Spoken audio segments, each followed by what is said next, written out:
Ganda nga po. Ready huli.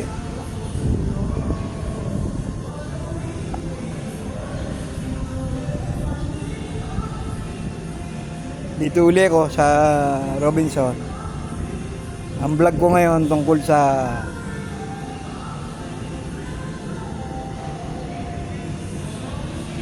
kay Alvarez,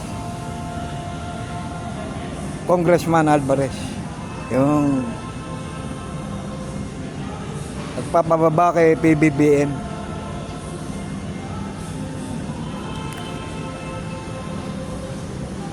Nananawagan sa mga militar na pababain si BBM. Tama ba yun? Kongresista kang naturingan, bababain mo presidente. Klase yun. Ginawa na yan ni Trillanes nung araw. Nagtataka ako bakit hindi nakukulong. Tapos ito na naman, Alvarez. Malinaw na sedition yan. Bili mo, tawagan mo militar.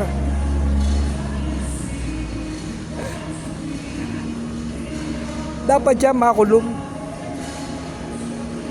Pero mo, pinasusweldo natin ng 200,000 yan a month, more or less, para gumawa ng batas para sa mahirap, para sa kabubuti ng bayan.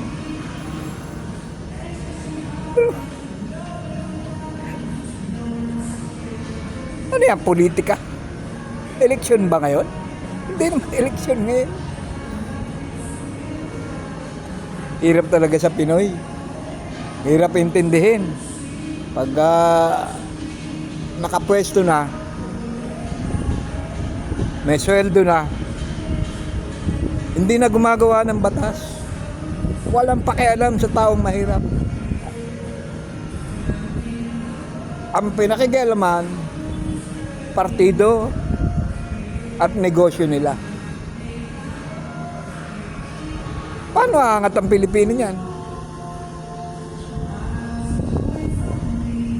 Dapat siya ikulong. Kahit anong pananaw ko, sobra na yan. Sayang ang boto natin kay PBBM. Wala namang ginagawa yung presidente natin kundi ang ibangon ang kahirapan. Tapos ito na naman tayo, wala bang gagawin kundi mamulitika? Ganun ba? Sausaw sa issue? Mahiya naman siya, di ba? Ang daming bumoto kay PBBM. Salamat po uli.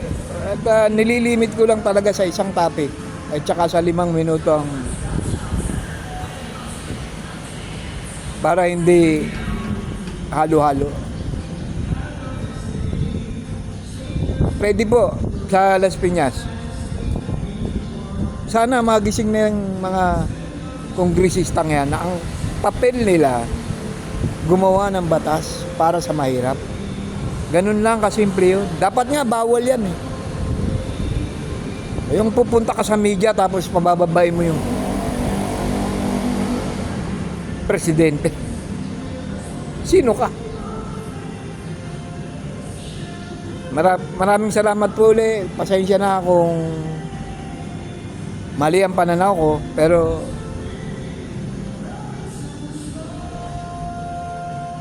naawa lang ako sa presidente natin.